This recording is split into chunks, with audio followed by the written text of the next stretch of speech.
भ्रुकुटी के बीच में मैं आत्मा हूँ, चैतन्य सितारा हूँ, वो एक वाइट लाइट है अंदर। ठीक है। वाइट लाइट की अनुभूति करो जी कि मेरे बड़े माइंड के सेंटर पॉइंट के अंदर जी एक आत्मा चैतन्य सितारा, चमकता हुआ सितारा है, जी वाइट लाइट है, वो अनुभव करें और वही स्वरूप चलाता है। खाते पीते हरते मैं आत्मा हूँ, ये अनुभूति करना पड़ेगा। ठीक है। और आत्मस्वरूप बन के ऑलमाइटी अथॉरिटी को याद करो। क्या मतलब ये हुआ कि हम खाते पीते हरते फिरते हमें ये बार बार मन में आना चाहिए कि मैं आत्मा हूँ, लेकिन आपके ज्ञान के हिसाब से मैं बेहद की परम परमात्मा हूँ। हाँ, अभी आपने जो बताया। बेहद के बच्चे हैं जी वो ये सुने कि मैं बेहद की परम परम परम परम महाआत्मा हूँ। क्या ठीक है। बिल्कुल। बेहद के परम परम परम महाआत्मा कहने से जी। आत्मा के अंदर जो बल पड़ा है वो वाइब्रेशन तुम्हारा पहुंचेगा। बोलने से भी आत्मा के वाइब्रेशन में अंदर फर्क पड़ता है। बिल्कुल। जैसे आप परम बेहद की परम परम परम शांति है बोलते हो तो भी आपके आत्मा के अंदर वाइब्रेशन पहुंचता है। ओके। तो आप ये सोचो हमेशा, जो बेहद की आत्मा है ये सोचे कि मैं बेहद की परम परम महान आत्मा हूँ, मैं भ्रुकुटी के बीच में रहते हूँ जी और मेरा रचयिता जी। बेहद का बाप है और बेहद का बाप से पावर लेनी है तो बेहद के बाप से पावर लो। तो जो आकारी में भी निराकारी जो है, जी हम जो बताते हैं कि ऑलमाइटी अथॉरिटी को तुम पावर लोगे।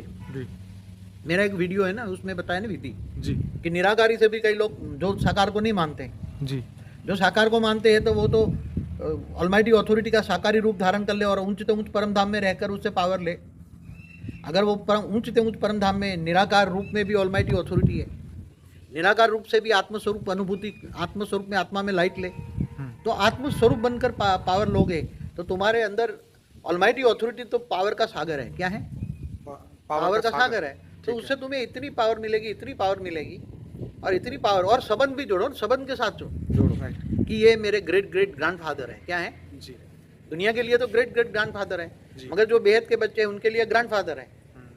तो मेरे ग्रैंडफादर है, उससे मुझे पावर मिल रही है, ये अनुभूति करें। खाते पीते हरते फरते पावर लेते रहें, पावर की अनुभूति करते रहें और उस साथ में बेहद के परम परम परम शांति के वाइब्रेशन भी फैलाएं। डबल फायदा होगा।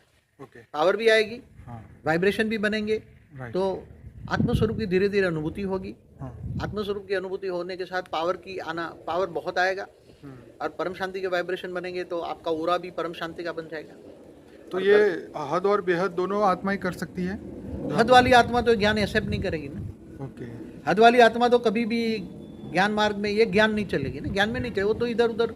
हद वाली आत्मा है तो बेहद का ज्ञान नहीं लेगी ना, ओके। वो कभी सोच भी नहीं पाएगी कि मैं बेहद की आत्मा हूँ, क्योंकि हाँ। बेहद का ज्ञान नहीं समझ पाएगी ना। सही बात है। इसलिए वो ये नहीं है। हद वाली आत्माओं के लिए तो अलग अलग ये जाति, इनके लिए केवल बेहद की आत्माओं के लिए ही मैं ज्ञान दे रहा हूँ। ये सही आज है। का सब्जेक्ट केवल बेहद की आत्माओं के लिए है।